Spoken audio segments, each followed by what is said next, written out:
मेरी ज़िंदगी की राह यूँ आसान नहीं होती, ना होता साथ मेरे अगर ये कारवां, तो मेरी इस कदर कोई शान ना होती।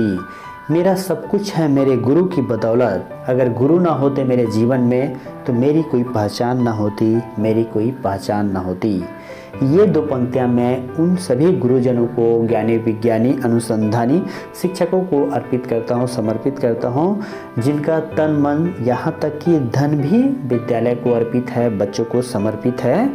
ऐसे सभी शिक्षकों का सत सत नमन है, वंदन है, अभिनंदन है, क्योंकि इनसे ही विद्यालय के चमन में अमन है। आज हम सूचना क्रांति के जिस युग में जी रहे हैं वहाँ पर 2G और 3G गुजरे ज़माने की चीज़ हो चुकी है और वर्तमान में 4G और 5G आ गए हैं और भविष्य में 6G 7G ना जाने कितने G आएंगे। पर दुनिया का काम 3G के बिना नहीं चल सकता, माता जी, पिताजी और सबसे महत्वपूर्ण गुरु जी। इसलिए माता पिता को कभी दुखी नहीं करना चाहिए और ना ही उनके इरादों और उम्मीदों पर कभी पानी फेरना चाहिए। और गुरु जी, उनके लिए तो हम यही कहते हैं कि गुरु साक्षात परम ब्रह्म तस्मै श्री गुरुवे नमः। उनके सामने हम जितना ज़्यादा झुकते हैं उतना ही ऊपर उठते हैं। जैसे कुएं में उतरने वाली बाल्टी जब बाहर निकलती है तो पानी भर करके निकलती है। ज़िंदगी का भी यही गणित है कि जो जितना झुकता है भला करता है उसको उतना ही लाभ होता है, क्योंकि भला का उल्टा लाभ होता है। इसी तरह से कोई व्यक्ति जितना दूसरों के ऊपर दया करता है उनको उतने ही लोग याद करते हैं, क्योंकि दया को उल्टा याद होता है।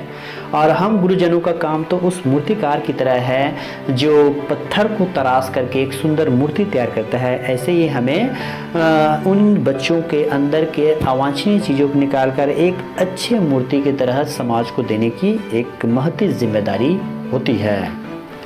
एक बार किसी मूर्तिकार से एक व्यक्ति ने पूछा कि आपने इस पत्थर से इतनी सुंदर मूर्ति कैसे बनाई? तो मूर्तिकार ने कहा कि मूर्ति और उसका सुंदर रूप तो इस मूर्ति में पहले से ही मौजूद था, मैंने तो केवल अवांछनीय पत्थरों को उसमें से हटाया है। ठीक इसी तरह से किसी व्यक्ति के अंदर असीमित संभावनाएं और प्रतिभाएं मौजूद रहती हैं। जरूरत है केवल उसके शरीर के अंदर से अवांछनीय चीज़ों जैसे लोभ, ईर्ष्या, लालच, ईगो को जैसे अवांछनीय चीज़ों को दूर करने की।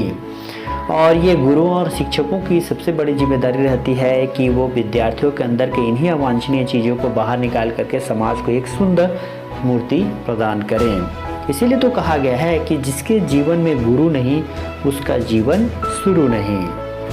किसी ने शिक्षक से पूछा, क्या करते हो आप? तो शिक्षक ने बहुत सुंदर जवाब दिया, सुंदर सुर सजाने को साज बनाता हूँ, मैं नव सीखे परिंदों को बाज बनाता हूँ, चुपचाप सुनता हूँ शिकायतें सबकी, तब दुनिया बदलने की आवाज़ बनाता हूँ।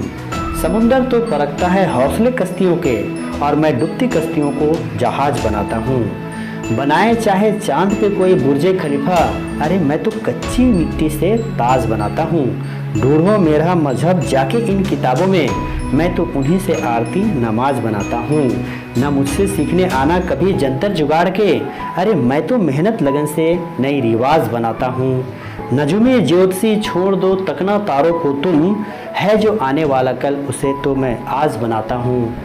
सुंदर सुर सजाने को साज बनाता हूँ, मैं नव सीखे परिंदों को बाज बनाता हूँ, मैं नव सीखे परिंदों को बाज बनाता हूँ।